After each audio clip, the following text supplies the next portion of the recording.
I hadn't been back to New York in 3 years. Not since the day I boarded a plane to London, swearing I'd never come back. Not after what Eva did. Not after the silence that stretched between us like a canyon neither of us had the courage to cross. Now I was standing outside St. Luke's Cathedral in Manhattan, staring up at the Gothic spires clawing into the grey October sky. A line of black-clad mourners moved slowly up the stone steps. Some whispered. Some cried. Some just stood in stunned silence. I stood there alone, clutching the funeral program in my gloved hands, reading the name that still felt foreign on paper. Eva Matthews. Belloved Docteur, franc, fiancée. 1994-2023. The word fiancée felt like a punch. Eva had been engaged. To someone I'd never met. Someone she'd never told me about. I shouldn't have come. That thought had been running on a loop since the plane landed. I deleted the email 3 times before finally opening it. It wasn't even from family. Eva and I didn't have any left. It was from a name I didn't recognize. A woman named Vanessa who claimed to have been Eva's neighbor. She had written, simply, "Your sister passed away in a car accident last week. I found your contact in one of her old journals. The funeral is Friday. I thought you'd want to know." It was clinical. Detached. A digital obituary that did nothing to soften the blow. My reflection in a taxi window as I passed looked alien. Blonde hair pulled into a severe bun. Pale face, no makeup. Eyes rimmed red from crying on the flight. But what startled me most was how much I looked like her. Eva and I were identical twins. 2 sides of the same coin. We had the same face, the same eyes, the same voice, until we chose different paths. She had stayed in New York, chasing art galleries and passion. I had moved to London, buried myself in academia and translation contracts for governments that didn't officially acknowledge me. We hadn't spoken in nearly 3 years. Not since that night in 2020 when she told me she was falling in love with a man who wasn't what he seemed. She said he was dangerous, powerful, intouchable. And I told her if she stayed with him, she'd become a stranger to me. Apparently, I got my wish. He climbed the cathedral steps slowly, at Amring. My black coat felt too tight across the shoulders. Maille elle échouait against the stone, out of rhythm with the odeur mornée. I was late. The service had already begun. Inside, the air was thick with incense and sorrow. The organ played low and solemn as a priest read from scripture. But I barely heard a word. My eyes found the casket at the front, white closed, surrounded by white lilies and tall candles. I froze. She was in there. My mirror. My odeur Alf. My sister. The pews were filled with people I didn't recognize. Suits, expensive dresses, tailored coats. Not the kind of crowd Eva used to run with when she was skipping art school and drinking cheap wine from paper cups. And then it happened. As I walked down the center aisle, a wave of silence rolled through the cathedral. Heads turned. One by one. Gasps rippled like wind through wheat. A woman in the front row dropped her prayer book. A man near the altar stood abruptly, chair scraping against marble. They were staring. Hard. Like they'd seen a ghost. And to them, I suppose I was. Julian Reyes was the first to stand. I recognized him instantly from news articles. Billionaire investor. Tech entrepreneur. Handsome in a cold, sculpted way. Dark suit. Darker eyes. Power coiled around him like a second skin. He turned. Looked eyes with me. And for a second, just a second, I watched the world fall apart in his face. He whispered something, barely audible. Eva? I stopped, 5 feet from him. His hand trembled as he reached for me. Eva? He asked again, louder now. How? My voice didn't shake, even though everything inside me did. I'm not Eva, he said softly. I'm her sister, Claire. The effect was immediate. His hand froze in midair. His face collapsed from hope into something harder. Grief. Realization. Then confusion. And then pain. She never mentioned you, he said, voice hollow. No, I replied. She wouldn't have. We weren't speaking. But twins. Identical. Murmurs erupted around us like wildfire. People whispered in English, Spanish, even Russian. I understood most of them. She had a twin? She said she was alone. Why wouldn't she tell him? I stared back at the casket. It felt like a cruel joke. 3 years of silence. 3 years of pride and stubbornness. And now I would never hear her voice again. Never laugh at our matching childhood photos. Never forgive her for disappearing into a life I warned her about. Julian leaned in close. Too close. We need to talk, he said, voice low and urgent. After this. Please. I'm here for Eva's funeral, I said coldly. So am I. And you showing up like this? He handed me a card. A name. An address. Come. 1 hour. Alone. Before I could respond, he turned away, returning to his seat with military precision. I slipped into an empty pew near the back, hands shaking. The priest droned on, but all I could think was, who was Eva at the end? And what secrets did she die with? The casket didn't have answers. But Julian Reyes might. And somehow I knew, I wasn't just here to mourn. I was here to find the truth. Even if it destroyed me. The rain had started by the time I reached Julian's address in New Jersey. A wide tree-lined driveway led up to a sprawling estate perched on a private hill. Iron gates had parted silently when my taxi arrived, as if they had been expecting me. The house, no, the mansion, was a study in quiet wealth. Modern, minimalist, with floor-to-ceiling windows that reflected nothing but darkness. Not the kind of place Eva used to dream about when we were kids sharing a bedroom in a government-run safe house. A man in a black coat greeted me at the door. He didn't speak, didn't smile, just nodded once and stepped aside. Julian was waiting in the foyer, his jacket now off, sleeves rolled up. He looked like someone trying to maintain control of a storm that had already slipped through his fingers. Come in, he said. His voice was calm, but something in his eyes wasn't. I stepped inside, my heels clicking on polished stone. The air smelled like cedarwood and lemon polish. Too clean. Too staged. It didn't feel like a home. It felt like a set. I assume you have questions, Julian said, leading me toward a sitting room with high-backed leather chairs and a glass fireplace. I didn't sit. You first. Why didn't you know she had a twin? He looked at me for a long moment, then poured himself a glass of something dark and expensive. She told me her parents died in a fire when she was 12. That she had no family left. That she'd been in foster care until she got out on her own. That's not true, I said. Our parents were former CIA operatives. They defected during a failed mission in Moscow and spent the rest of their lives in hiding. We were raised in a protection program. Together. He stared at me like I had spoken another language. She never told me any of that. She wanted a new life, I said. She always did. Julian sank into a chair and stared at the fire. And now she's gone. And I keep thinking, maybe I didn't know her at all. Silence settled between us. Then he looked up. She was scared, Claire. The last few months, she stopped sleeping. She started locking herself in the guest room. Sometimes she wouldn't talk for days. I asked if someone was threatening her. She said no. But I didn't believe her. I swallowed hard. That sounded like Eva. She never admitted fear. She internalized it until it became something sharp and silent. Did she keep anything here? Journals? Notes? I asked. She had a sketchbook, Julian said. She drew. That's how she processed things. But I haven't found it. Can I see her room? He hesitated. You're not staying here. I didn't ask to. After a moment, he led me upstairs to a room at the far end of the hall. It was spacious and sparse, with white curtains billowing slightly from an open window. The bed was made. The closet alfanti. A vanity sat untouched, makeup brushes still lined up in perfect order. I began searching. Not dramatically. Quietly. Carefully.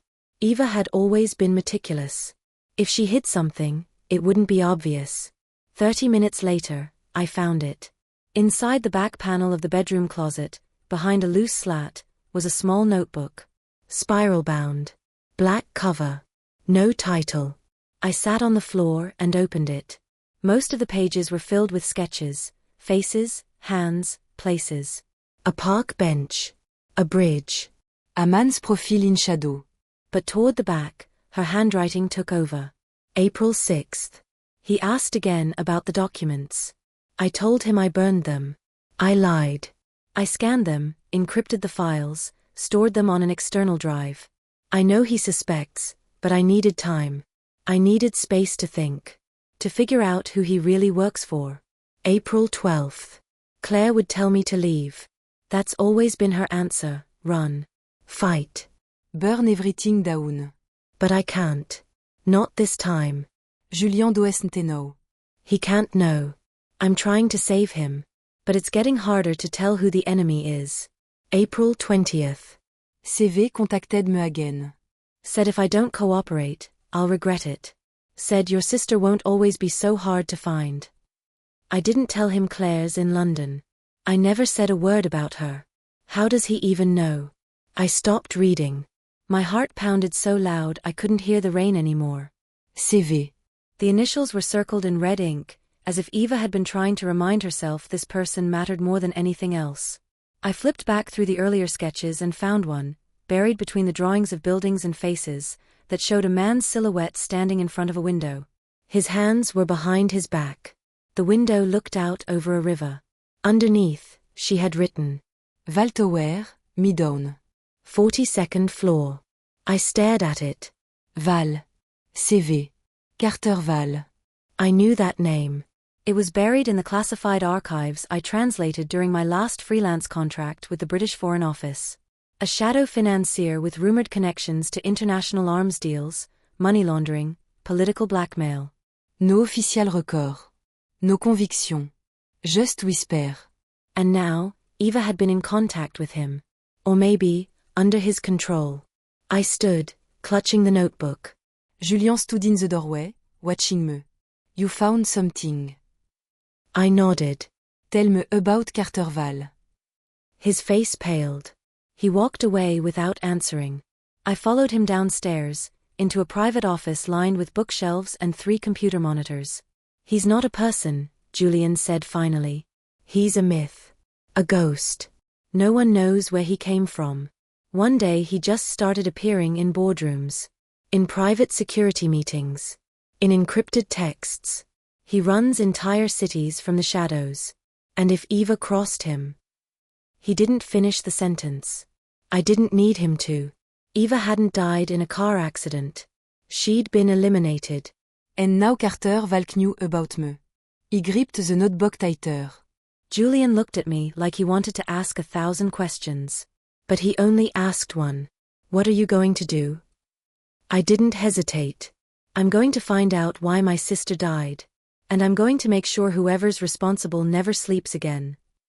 Outside, the rain fell harder. Inside, I started planning. Julien insisted he stay the night. Said it wasn't safe for me to be alone in the city. That Carter Vale had eyes everywhere. I didn't argue. Not because I trusted him. Trust was a currency I hadn't used in years, but because I had seen enough in Eva's notebook to know this wasn't over. If anything, it had just begun. He gave me Eva's old guest room. Smaller than the master, with warm lighting and a view of the backyard garden. It still smelled faintly of her perfume, jasmine and vanilla.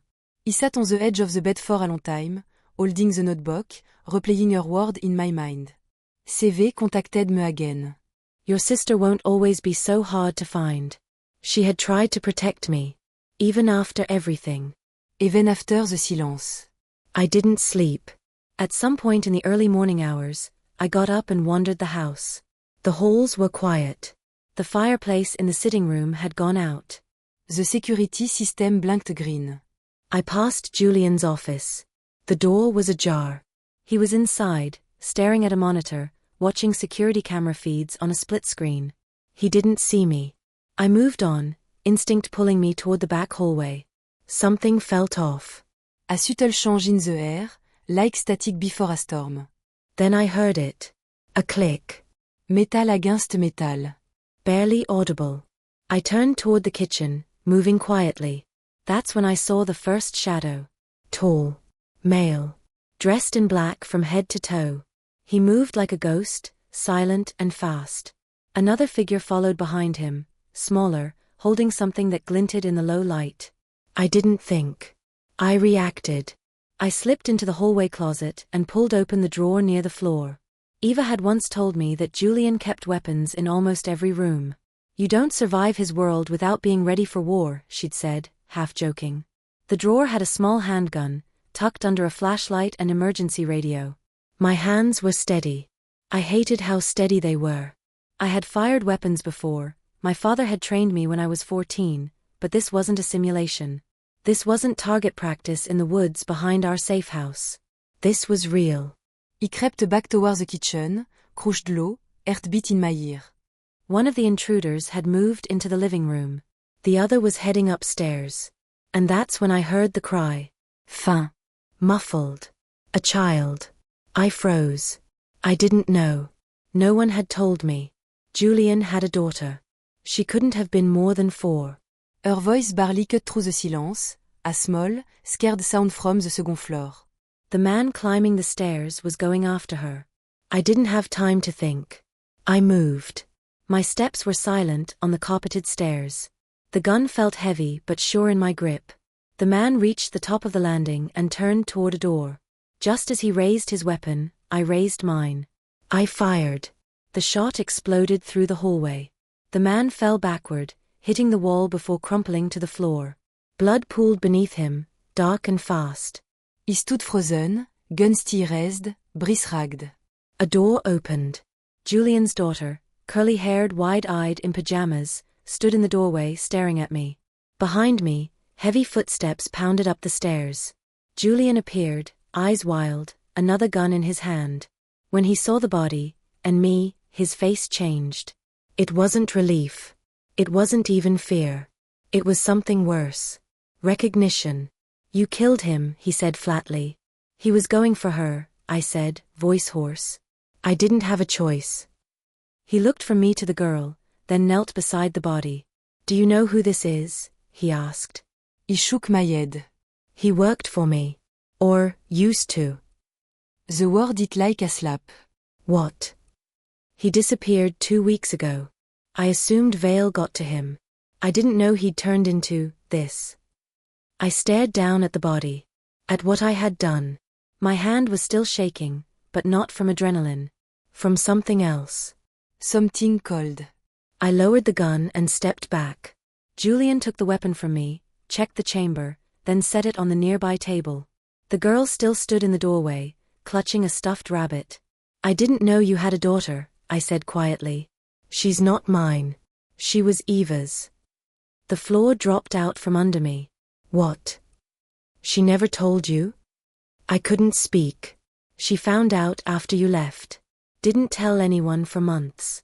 I didn't even know until she was showing. She was terrified. Said she didn't want her to grow up in a world like this. The child looked at me, eyes the same color as mine.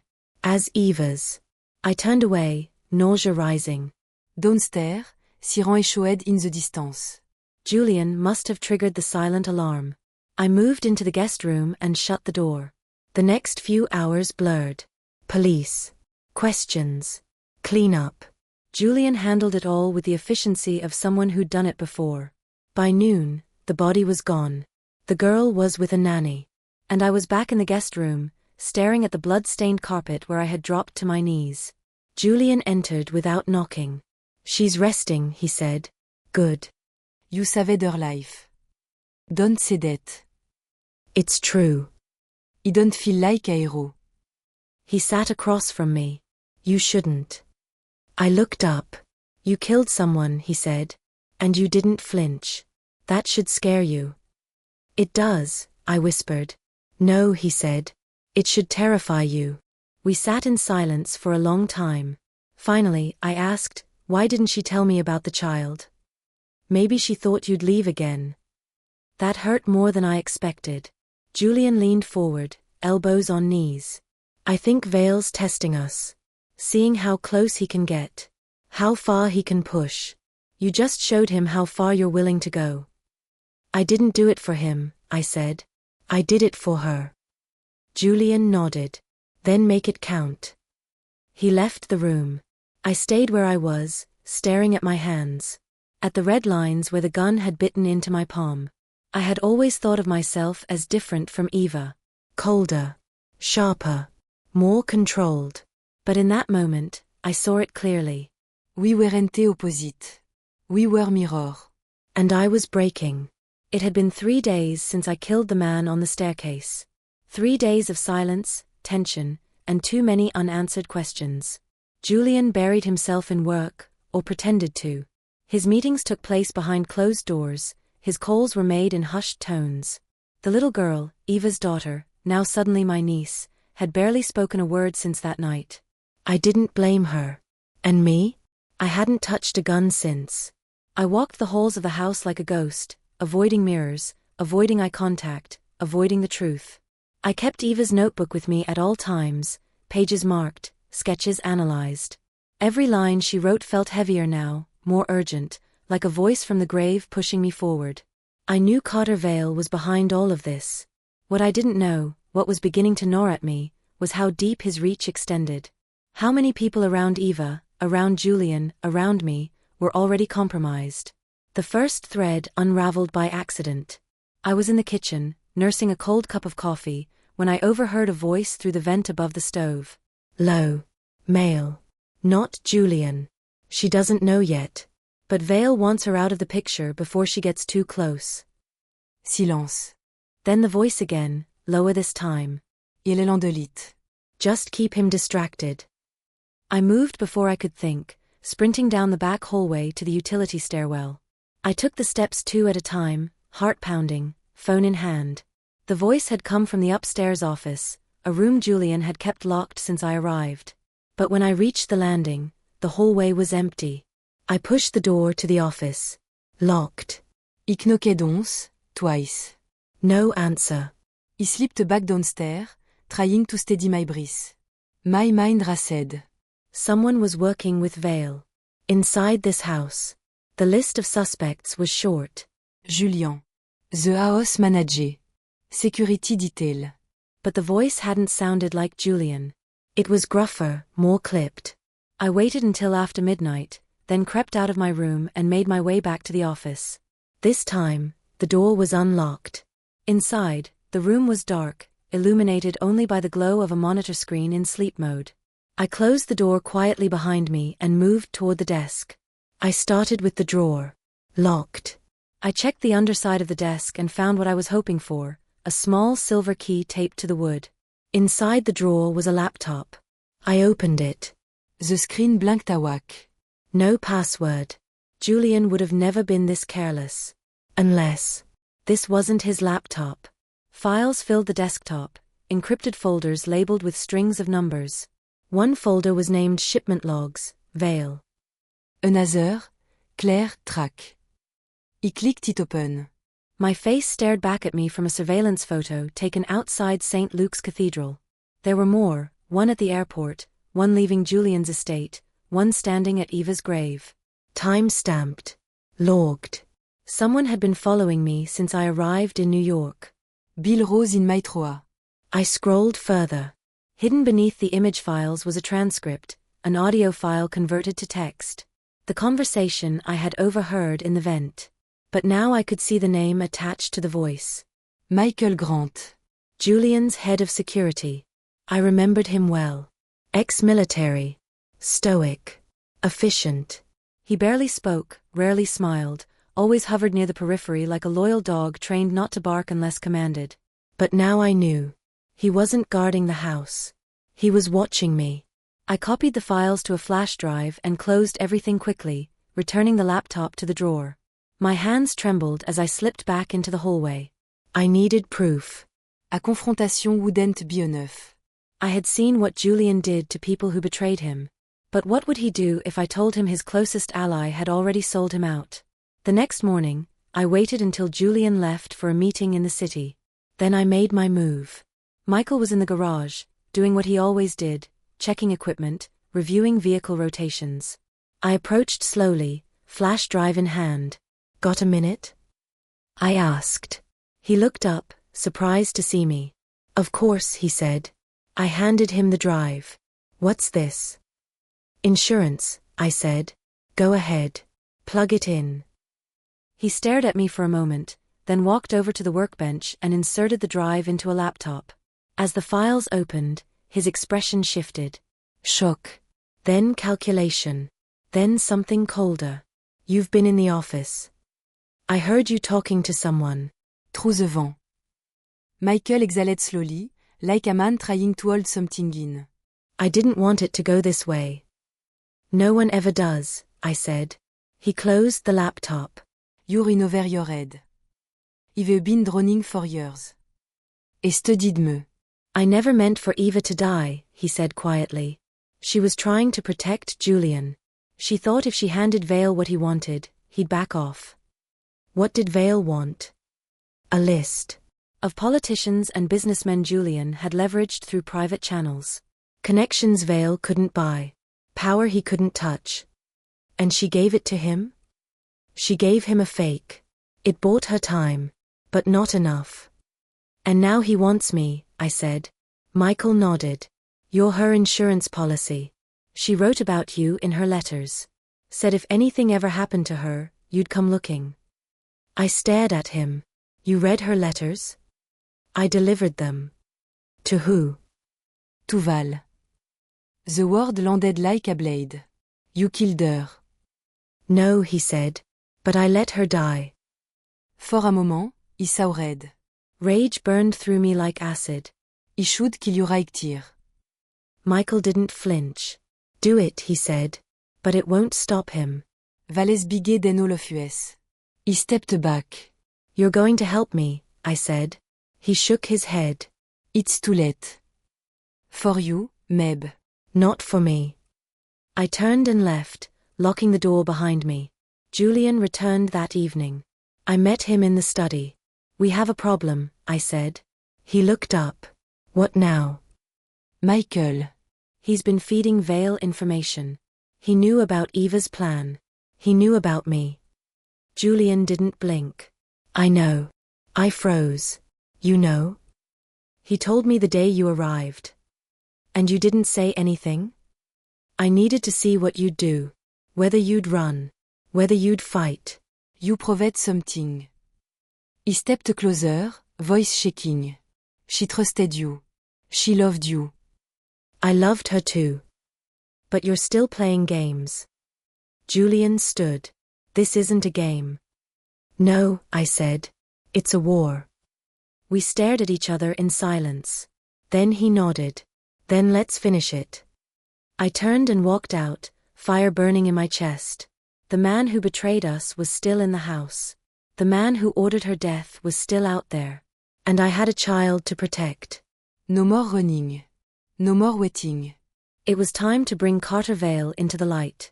The meeting was set for midnight. A warehouse on the edge of the Brooklyn Navy Yard, abandoned since the late 90s. No surveillance. No police. No witnesses. It was Julian's idea. Vale doesn't come to you unless he's already won, he had said. We have to make him think he has. I agreed, but I didn't trust him. Not completely. Too many games. Too many secrets. But he trusted myself. And I trusted what Eva had left behind. The flash drive was in my pocket, every encrypted file, every surveillance image, every confession Michael had recorded before disappearing into the wind. Julian said he'd handled it, but I didn't ask how. I didn't want to know. The warehouse was cold. Dark. Smelled like rust and oil and old lies. I stood in the center of the open floor, under a hanging light that swung slightly with the wind. My breath fogged in the air. My fingers brushed the edge of the holster at my waist, but I didn't draw. Not yet. The silence stretched. Then footsteps echoed. Measured. Confident. Carter Vale stepped into the light like he owned it. He wasn't what I expected. No suit. No bodyguard. Just a charcoal coat over a sweater, black gloves, and sharp gray eyes that missed nothing. He looked like someone's professor. Or maybe someone's executioner. Claire, he said, voice calm. You look so much like her. I didn't respond. He smiled faintly. You have her fire. But not her fear. That makes you interesting. You knew idi come. Of course. You threatened her. You blackmailed her. You killed her. He shook his head slowly. No. I offered her a choice. She made it. She died because of you. She died because she couldn't decide which world she belonged to. That stopped me. She gave you a fake list, I said. Yes. And for that, she bought Julian another month of safety. And paid with her life. So what now? You want to kill me too. Val stepped closer. I want to offer you the same thing I offered her. A way out. A way in. Whatever you chose. Why me? Because you're smarter than she was. Colder. And because I admire people who don't flinch when they pull the trigger. He meant the man I shot on the stairs. He meant every step I'd taken since I arrived. You've been watching me. Since before Eva died. My jaw tightened. I'm not interested in working for you. That's disappointing. He took something from his coat pocket, a phone. He tapped the screen. Turned it toward me. A live feed appeared. Julien. Tied to a chair. Blood on his temple. Unconscious. Last chance, Val said. Give me what she refused to. The real list. The real leverage. Or he dies. You already have everything. Don't lie to me. You've been decoding her notes. Following her trail. She left it with someone. A contact. A courier. Maybe even her daughter. My heart slammed against my ribs. You won't ask again. I stared at the screen. Julian was still breathing. Barely. I pulled the flash drive from my pocket and held it up.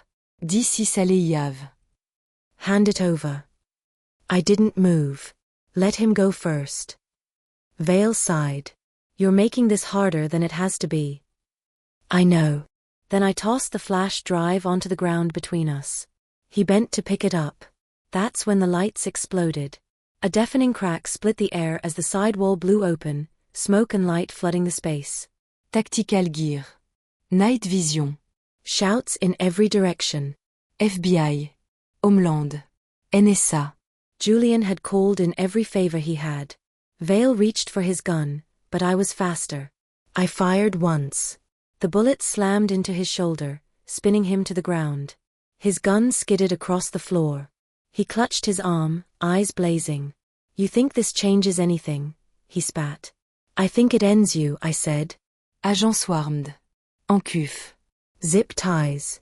A black van waiting outside. Julian was found in a room at the back, bruised but alive. He looked at me through the chaos. You played him, he said, voice rough. He learned from the best. The raid ended in minutes. Val was taken. The flash drive, real or not, was in government hands now. What they'd do with it, I didn't care. My part was done. The next morning, I stood at Eva's grave again. This time, I wasn't alone. Julian stood beside me, his arm in a sling. The child, Eva's daughter, stood between us, holding my hand. She still hadn't spoken. But she squeezed my fingers. I knelt by the headstone and pulled something from my coat. Eva's notebook. He tucked it beneath the flowers. She deserved peace. Julian watched me quietly. She was right, he said. About what? You were always the strong one. No, I said. We both were. Just in different way. He nodded. Then said something that surprised me. I'm leaving. The company. The city. Everything. I turned to him. Running. Choosing. I understood. He kissed his daughter's forehead, then mine. Take care of her. I will. He walked away. I watched him go, wind cutting through the cemetery trees. Then I turned back to the grave. Eva's name, carved in stone. But her voice, still in my head. Claire will never understand why I did what I did. But I hope one day, she'll forgive me. I did. Not because she was perfect. But because she chose to fight, for me, for Julian, for a child born into a world of shadows. And now, it was my turn. To fight for the light. Even if I had to carry the darkness with me.